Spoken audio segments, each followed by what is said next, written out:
BBC Radio Wales. It's 14 minutes past 8 on BBC Radio Wales. Now then, last week I had the honour, the privilege to speak to the one and only Boy George about his lengthy career in music. He's going back out on tour. He's got a Welsh date next week, 30th of January at the venue Cymru in Llandudno. Loads to talk to George about, obviously, and it's a two-part interview we're going to play for you tonight. Second part coming up after 9 o'clock. The first part now. Now, as I said, George is going back out on tour, and I wondered when I spoke to him how long it had been since his last tour. Oh, I don't know how long, but it's been a fair while. I did 3 very small shows in London last year, just to kind of get the feeling, and that's really what inspired me to kind of put this tour together. The songs that you're going to be performing on the tour itself, I mean, it's actually billed as songs that make you dance and cry. But it's not going to be a self-indulgent show. It's not going to be a nostalgic show, but it's going to be, you know, there's going to be a lot of hits and lots of things people know. I'm not going to be boring anybody. It'll be a very fun show. Yeah. Now, when you look back on the sort of wealth of material that you've recorded over the years, you've done so many different songs. That's obviously nice to have, but I mean, how are you going to sort of whittle that down into the sort of 2-hour performance, if you like? We have literally, well, actually tomorrow we're going to have a final sort of, you know, go through everything, but we've been sort of going back and forward with lists, and you know, I've got a sort of really great band that I've worked with for years. Yeah. And my MD is a guy called John Themis, who's a very talented guitarist and producer.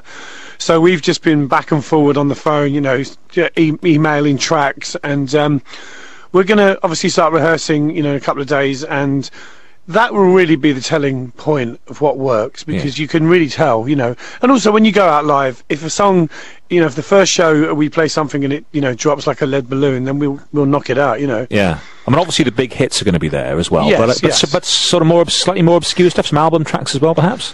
A lot of new stuff. It's going to be a very well balanced show, because, you know, obviously I'm, you know, very much like, you know, when I go and see someone I love, I want to hear things I know as well, you know. I don't mind hearing new stuff, and I like to hear new stuff, but I also like to have it balanced with things that I can sing along to. So, you know, it's an audience-friendly show. Yeah, and the audience that's going to come and see you, I mean, what are you expecting to happen there? I guess, obviously, people of my generation who grew up with Culture Club, but some newer fans as well? I've always attracted a very mixed audience, you know, and I never know, you know, what it's going to be like. Sometimes I go out and I see people that, you know, couldn't possibly have been around, you know, in 1982 or anywhere near that, you know. And, you know, a lot of older people. It's really, I've always attracted a very mixed crowd, and I actually love that, you know. Yeah.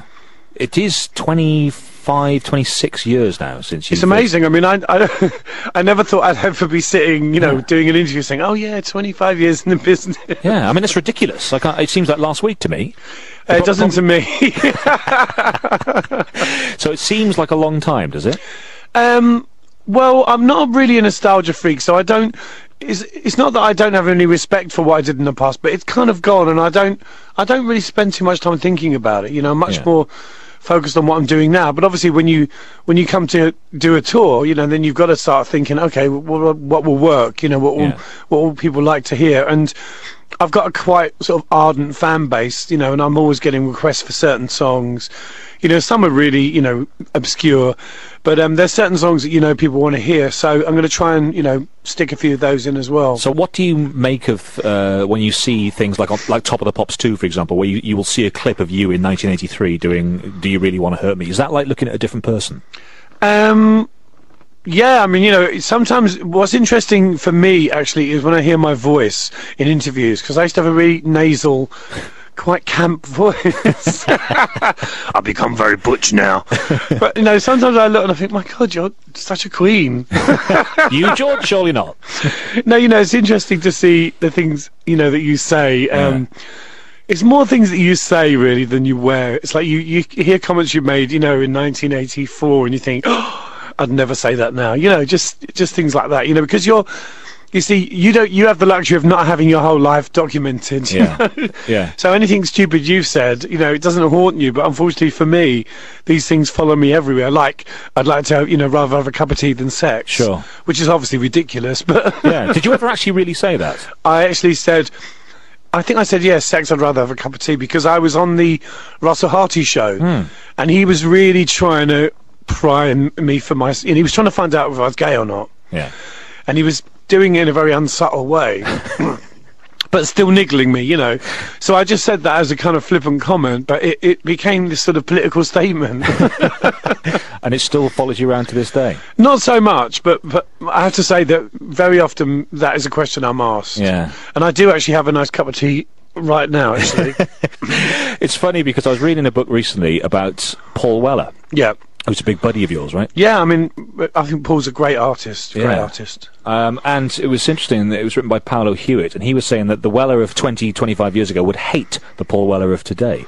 And I just wonder, is that the case? When I asked you earlier on, you know, do you reckon, is it like looking at a different person when you see old Boy George actually, clips? you know what? I would say the opposite.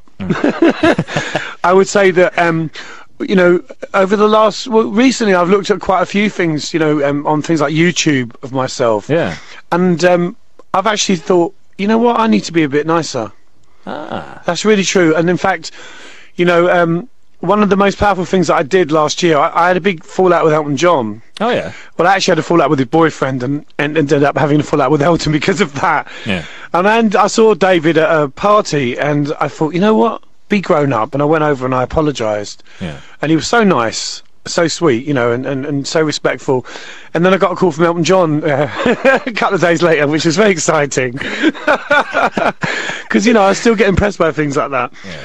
And, you know, it's just, I just decided that I kept reading these things that I was saying about people and thinking, God, you know, don't you ever have anything nice to say? So I decided to be less bitchy. Yeah, because I read your autobiography last year, which was Straight. Yeah, which I wish I'd never written that. That's interesting. I was just about to say what an interesting, fascinating read it was. I like the fact that you were so honest. I mean, it was quite bitchy, I suppose, but I mean, it was certainly entertaining. Yeah, the thing is, though, you know, when you're outspoken, everybody says, "Oh, it's really great that you're honest," but then when the sort of stuff hits the fan, no one backs you up.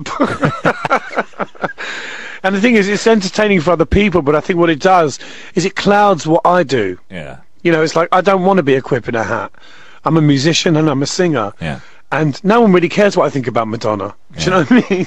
Because you are, as you say, you are a musician and a great singer. And do you think, I've always thought you're one of the sort of great, certainly one of the great singers that came out in the 80s, and slightly, and I mean this as a compliment, slightly underrated as a singer. Would you agree with that? Absolutely. And I think for me, doing this tour and sort of, you know, just basically getting back out on the road is a way of re-establishing my, you know, musical credibility, but also my reputation as a human being, because a lot of things that people have read about me in the last couple of years have just been really negative and not really anything to do with who I am as a person or what I do, you know. Yeah. And, you know, that's the thing, you know, I don't want to sound arrogant, but I've brought a lot of joy to people over the years. Yeah. And I don't want people to forget that. Okay, well, we're going to break for some music now. We've asked you to pick a couple of tracks from the Culture Club canon, so to speak. We're going to play Do You Really Want to Hurt Me, which obviously was a huge success for you, and to me still sounds like a great pop song, actually. Well, you know what? This song, it's funny because I didn't want this released. You didn't want it released? No, when the record company said they were going to put this out, I was like, oh, it's too personal, no one's going to get it. And I was wrong, so it was an education for me, and in terms of, you know, being vulnerable in your songwriting. So yeah, I was definitely wrong about that. Okay, well, let's hear it now. And number one from Culture Club back in the 80s.